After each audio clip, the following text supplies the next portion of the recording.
tal? Mucho gusto, mis estimados. En esta actividad, pues, lo que nosotros pretendemos dar a conocer es la práctica correspondiente a poder realizar hardening en el sistema operativo Unix.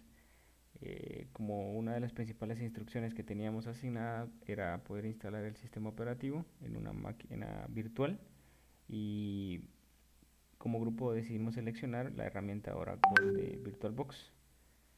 Después de seleccionar la herramienta, lo que hicimos fue descargar el sistema operativo desde la página oficial de Oracle, donde definimos que nuestro sistema operativo iba a estar basado en 64 bits, según las características que se nos estaba pidiendo en el requerimiento de la práctica.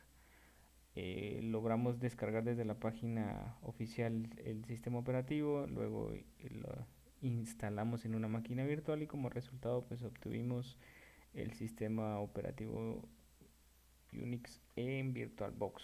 A continuación voy a dar a ingresar al sistema operativo para que tomamos en cuenta el proceso muy básico pero fundamental para poder realizar el hardening. En este caso se le colocó al usuario el nombre de admin y la clave correspondiente para este usuario. Adicionalmente a esto, creo que este sistema operativo pues para muchos no es tan conocido, pero nuestra intención para poder mostrar esta práctica es dejarles ahí las herramientas necesarias para poder tener ese hardening en específico y poder así mitigar alguna vulnerabilidad de seguridad informática. Aquí vamos a ver la configuración de los usuarios, porque este es un punto bastante importante en cualquier organización o cualquier lugar en donde se quiera implementar un firewall o un sistema como tal. Entonces vamos a ver un poquito de la seguridad de usuarios, cómo se configuran básicamente. Podemos ver la siguiente diapositiva. Entonces, ¿cómo establecer un valor más restrictivo para los usuarios regulares? Eh, Obviamente, cuando hay un usuario X, por ejemplo, un usuario que únicamente es recepcionista, él no debe tener permisos, obviamente, de administrador, no puede permitir cambiar tal y tal cosa, venir y modificar las redes, eh, etcétera. Entonces, a esto se refiere, ¿verdad? Tenemos que venir y administrarle los ser los más restrictivos posibles y administrar únicamente lo que cada usuario va a hacer según sus roles y tareas dentro de la organización o dentro del grupo de trabajo. Continuemos. ¿Cómo bloquear la cuenta para usuarios regulares? Em, Básicamente es un poquito como lo que mencionaba anteriormente, es bloquear esto eh, es bloquear los accesos a personas que no deban tener ese rol o ese privilegio. Entonces, continuemos.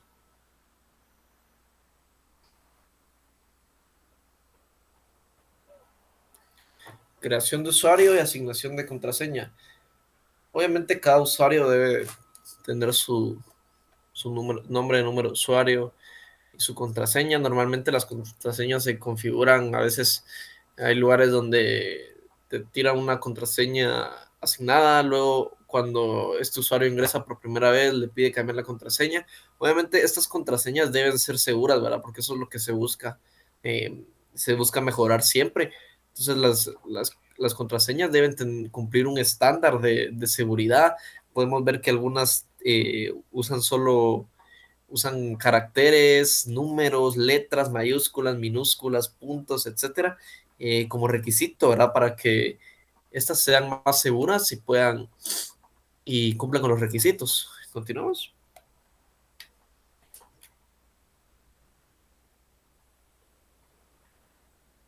Continuamos con la siguiente diapositiva. Creación de roles. Por supuesto, en un grupo, en una organización, siempre no es como que recomendado, ¿verdad?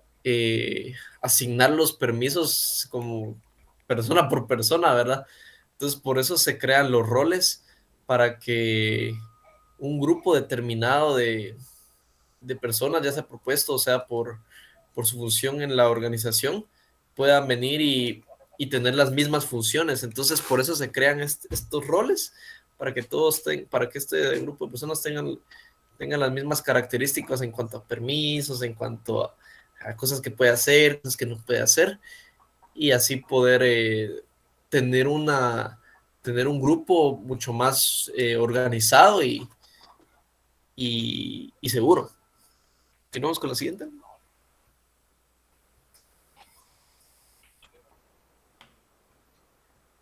Modificar, modificar su cuenta, modificar las cosas que este usuario puede o no puede hacer debido a su rol, debido no sé, al tipo de persona que es o al puesto que está contratado.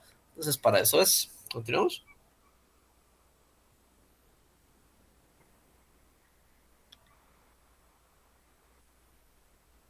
Desbloqueo de la cuenta de un usuario. O sea, anteriormente habíamos hablado de bloquear la cuenta de un usuario. Entonces, aquí se menciona básicamente cómo desbloquearla, ¿verdad? Por ejemplo, a veces puede pasar que se bloquea un usuario por X o Y razón, porque no está en la organización, porque no está de vacaciones, tiene algún permiso especial. Entonces aquí lo que se hace es bloquearla y luego desbloquearla cuando ya sea necesario, ¿verdad? Entonces, continuemos. Eliminación de un usuario. Como mencionaba, entonces puede haber ocasiones donde un usuario ya no sea funcional para la organización, para el grupo de trabajo, entonces se decida eliminarlo totalmente. Entonces también se puede hacer, ahí en mi lado derecho están un par de comandos para realizar esta acción y que se logre eliminar un usuario correctamente. Entonces, continuamos. ¿Cómo agregar a un grupo un usuario? Entonces, similar a los roles, pero no es lo mismo. Entonces también se crean grupos de trabajo donde tienen acciones específicas, permisos específicos que deben seguir. Entonces, por ejemplo, hay grupos, por ejemplo, el grupo de marketing, el grupo no sé, de IT. Entonces ahí se van dividiendo como fueran departamentos, exactamente. Entonces, cada usuario pues se puede asignar a uno o más grupos dependiendo de lo que sea necesario. Entonces, la eliminación de privilegios básicos y necesarios de los usuarios. Esto es bastante importante debido a que, por ejemplo, hay usuarios que, como comentaba al inicio, entonces vienen a una organización y son recepcionistas, entonces se necesita quitarle básicos, ¿verdad? Que él nunca va a utilizar, ¿verdad?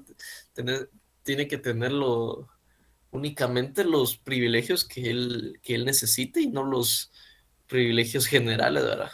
Entonces, para eso es. Vamos a continuar. Sí, aquí es un poquito más de lo mismo. Aquí se crea y se asigna un perfil de derechos. Estos derechos sirven para ejecutar ciertas acciones, bueno, sí, ciertas acciones o privilegios, ¿verdad? Entonces, continuemos.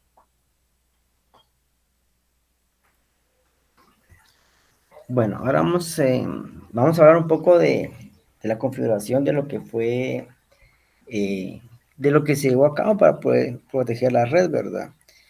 De qué es lo que queremos realmente proteger en la red. O sea, lo que queremos es garantizar que todos los recursos que ofrecemos tengan los parámetros de confidencialidad necesarios y que los servicios no se vean interrumpidos por personas ajenas o terceros. Y que el caso que los servicios siempre se mantengan activos, básicamente es parte de la seguridad que queremos tener en, dentro de nuestra red, ¿verdad? Vamos a hablar un poco de lo que es cómo es deshabilitar el enrutamiento de la red. Básicamente, esto lo que hace es deshabilitar la conexión de los usuarios que no sean permitidos o que no tengan acciones dentro de nuestra red para que no se involucren personas ajenas a la institución, ¿verdad? Eso es parte de la seguridad. Ahora vamos a hablar de la verificación del enrutamiento de ejecución que no esté funcionando. Básicamente lo que estamos aquí es testeando que el enrutamiento esté bloqueado pues para ciertos usuarios que no tengan conexión directamente a nuestros servicios.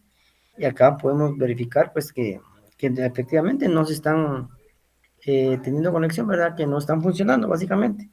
Esto es por parte de la verificación. Ahora, ¿cómo establecer un número máximo de conexiones TCP pendientes? Básicamente, ¿qué es lo que queremos? Que las personas no tengan conexión directamente, que no utilicen segmentos para terminar el sistema de recepción, que no reciban datos básicamente, que cuando el protocolo TCP de envío que desea establecer conexiones, básicamente esta es la parte de la configuración. Y el uso de funciones para administrar el firewall. Básicamente, el firewall es nuestra cortafuegos, que es el que va a estar encargado de toda la seguridad de la red. Básicamente, que se configura todo lo que queremos y no queremos que tenga acceso a ciertas personas. Esto básicamente dependiendo de los roles que tenga cada una de las personas y que personas ajenas a nuestros servicios pues no tengan ningún acceso. Todo eso se configura dentro del firewall. Acá hay más partes de la configuración del firewall, de todas las reglas de validación que se quieran establecer para que este cumpla con su cometido, que es la protección directa de nuestra red, ¿verdad? Aquí también hicimos más configuraciones para que logre proteger toda nuestra red. Como siguiente punto del proceso o la actividad de hardening para el sistema operativo Unix, tenemos la protección de sistemas de archivos, en los cuales vamos a estar definiendo ciertos procesos o actividades correspondientes a lo que queremos mitigar. En este caso, pues proteger los sistemas de archivos. Estos sistemas de archivos sabemos bien que no solo existen en este tipo de sistema operativo, sino que también podrían estar en los otros que están en el mercado, que podría ser Windows y Linux.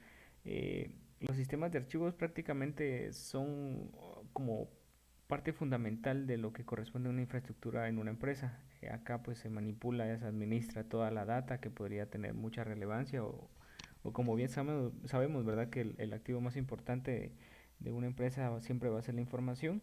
Entonces por ahí se necesita resguardar con mucho nivel de criticidad el punto de poder proteger y resguardar dicha información, y para eso se crean estos sistemas.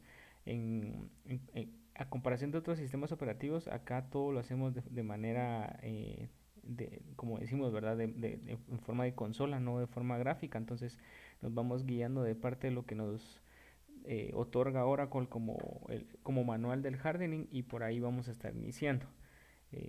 Tenemos para este tipo de protección de sistemas de archivos 4 pasos, los cuales son los siguientes. La siguiente diapositiva: configuración de cuota y reserva de los CFS. Un CFS pues es un DMZ de sistemas de archivos, donde nosotros definimos prácticamente qué información va a estar resguardada en este tipo de servidor. Como es como un servidor, entonces nosotros venimos y le vamos a definir una cuota establecida para poder manipular la data, y una de reserva, porque la de reserva prácticamente es para poder mitigar y tener una redundancia al momento de alguna catástrofe, alguna falla, algún ataque o algún imprevisto que pueda surgir al momento de manipular la información, una transferencia o consumir data de dicho sistema. Entonces prácticamente nosotros al inicio de poder resguardar y proteger esos sistemas de archivos le vamos a configurar una cuota y una reserva para poder tener esa redundancia necesaria y tener esa certificación que nuestra data va a tener de esta manera mitigado lo que es el proceso de memoria y también de reserva por si llegáramos a tener algún ataque. En la siguiente, por favor, vamos a definir el cifrado de sistemas de archivos. El cifrado es muy importante. el hecho de que este sistema operativo sea de código abierto y que y que pueda ser muy poco probable una vulnerabilidad en en este sistema operativo, no está de más pues cifrar el contenido como tal y en especial cifrar los sistemas de archivos, ¿verdad? Esto nos va a ayudar a tener un doble candado al momento de intentar sufrir un ataque por parte de ciberdelincuentes y poder así siempre tener la data con los tres pilares que corresponden a la seguridad de la información. Entonces, prácticamente el cifrado viene a blindar lo que ya el sistema operativo tiene como tal y el hardening está tratando la manera de poder mitigar cada proceso o cada detalle que podría ser una vulnerabilidad y el cifrado es muy importante acá el proceso de cómo fue que se realizó en nuestra práctica y la data que se pudo ver y sufrir alguna manipulación en el proceso del mismo, ¿verdad? Siguiente, cómo limitar el tamaño del sistema de archivos. Esto prácticamente es como tener no es recomendable que un archivo se pase de cierto tipo de tamaño en cuestiones de tanto de manipulación como también de resguardo. Sabemos bien que un equipo, un sistema operativo, hardware, software tienen ciertos recursos y la funcionalidad de esto siempre va a ser definido dependiendo del manejo o la administración de los recursos. Es por eso que para los sistemas de archivos se le, se le es necesario poder limitar el tamaño para no tener una sobrecarga de recursos que podría ser aprovechados en otro tipo de sistema u otra funcionalidad y estar siempre óptimo. El poder limitar nos hace que tener un mayor control y una mayor respuesta ante un ataque. Entonces, por eso es que se recomienda este proceso y en especialmente pues en los sistemas de archivos, ¿verdad? Y el siguiente,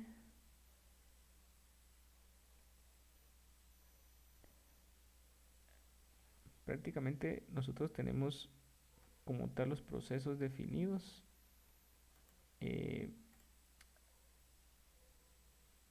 Ahorita nuestro compañero nos va a definir el proceso el siguiente para poder seguir con el hardening al sistema Unix. Para el acceso a archivos, como primera tarea, tenemos que hay que mantener la integridad de los archivos del sistema. Esto conlleva que hay que encontrar archivos sospechosos a través de un script o mediante de un BART. Lo que nos ayuda a este procedimiento es a encontrar el potencial que no está autorizado en los permisos de cada programa. Esto se hará con un archivo ejecutable sospechoso que la cual nos otorga la propiedad a un usuario root. Esto con el fin de que la información obtenida sea resguardada y protegida. Siguiente diapositiva. Para la siguiente tenemos que hay que configurar los permisos de los archivos restrictivos para los usuarios normales. Esto se hará a través de un valor que será el 0.22 para los archivos que se le implementarán a todos a los usuarios normales.